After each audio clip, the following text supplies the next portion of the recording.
Hi, and welcome. I'm here to teach you today to do a Mexican dish called picadillo.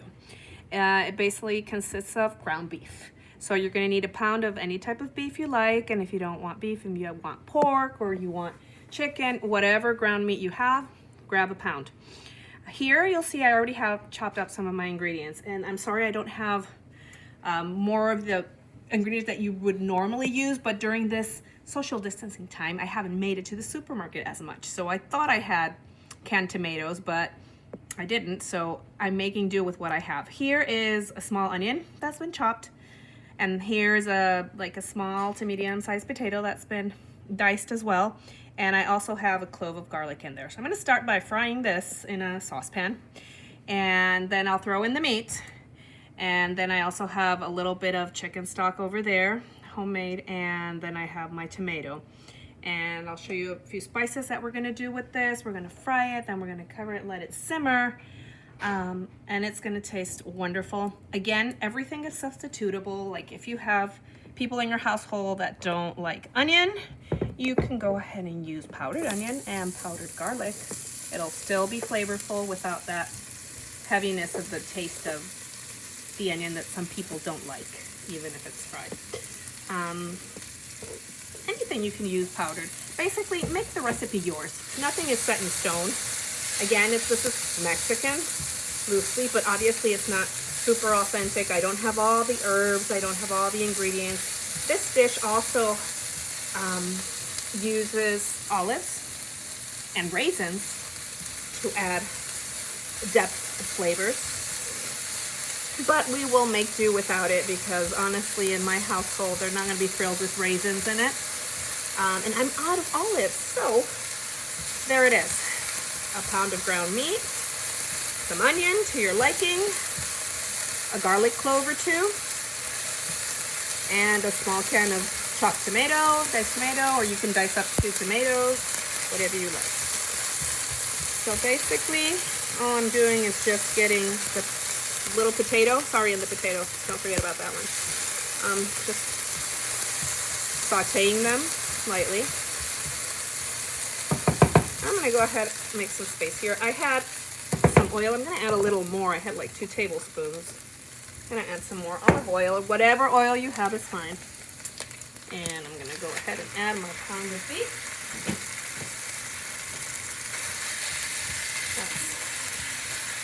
Been totally defrosted. You really want to make sure your beef is defrosted. It'll make your life easier. And your basic spices, salt and pepper. One that really gives it flavor will be some oregano. And this little gem right here is a staple in Mexican food. It's called hoja de laurel. Here, bay leaves. So, and you can add whatever other herb you'd like. It's up to you and your taste. All you want to do is just make some tasty ground beef. Now this is served as a dish, and obviously it goes accompanied well with a side of refried beans and rice. That would be your typical. But this is going to be a little more liquidy. Not too much, just a little more, because you're going to put a little bit of your chicken stock or chicken broth, and with the tomato, especially if you're using canned tomatoes, it gets a little more watery because you really want to cook it. But first you're just going to fry it, and you're going to like simmer it, so it'll be a little liquidy. But it would also work well for like taco meat. If you want to do taco night with this, that's fine too. Any type of tortillas. It would be probably too watery for those hard shell tacos, so if you want to just use flour tortillas to make your tacos, or any brand of corn tortillas, that would do too. And this one does not have any chili peppers in them whatsoever. If you're a person who enjoys chili pepper, you can go ahead and add whatever, from sweet peppers to any pepper you like. If you're a spicy person, go right ahead. Nobody will say no to you.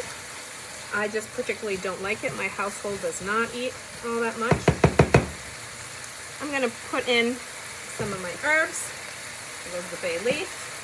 I have, I don't know, maybe 2 tablespoons of oregano. This is really going to give it flavor. Gonna add some pepper, freshly ground pepper.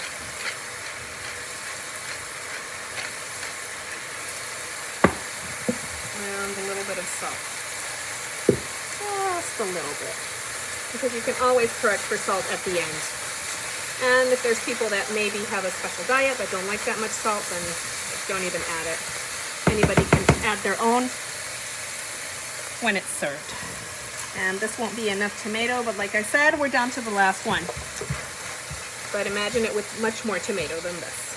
Probably 2 to 3. And so at this point, what I'm going to do is I'm going to add, this is like 3/4 cups of chicken stock. And I'm going to lower it and put it on low. I was doing it on medium high, and I'm going to do it on low. And I'm going to go ahead and cover it for about 15 minutes. I'm going to watch it constantly and give it a stir and make sure it doesn't need more liquid, because sometimes it could just evaporate. You leave it there too long without unattending. So I'm leaving it on low. I'm leaving it to simmer. You could also add little cubes of carrots as well. That works well with the potatoes, the carrots, and the tomatoes, onions, and then the raisins and the olives. And obviously the raisins and the olives would be towards the end, since the olives, I'd recommend the green olives, like the Spanish olives. And since they're in vinegar, they're very salted. You will not have to add salt to your dish if you use them, unless you want to soak them in water for a while and try to get rid of all the saltiness. And I would finally chop them also to add them to the dish if I had them, especially the green ones that are filled with that red pimento.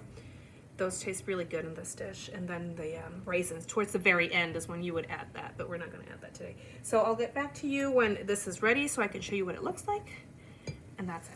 Okay, here I am at 10 minutes later, and I had to add some liquid because it was running out. And what you really want to watch out for is that your potatoes are cooked all the way through, okay? If you didn't add potatoes, then that's okay. About 15 minutes would be fine. Just make sure your meat is cooked all the way through. And if you don't have any type of broth, water is fine too. I will show you once it's done, but it's coming along together. I think another 5-6 minutes. Looks beautiful. All right, bye.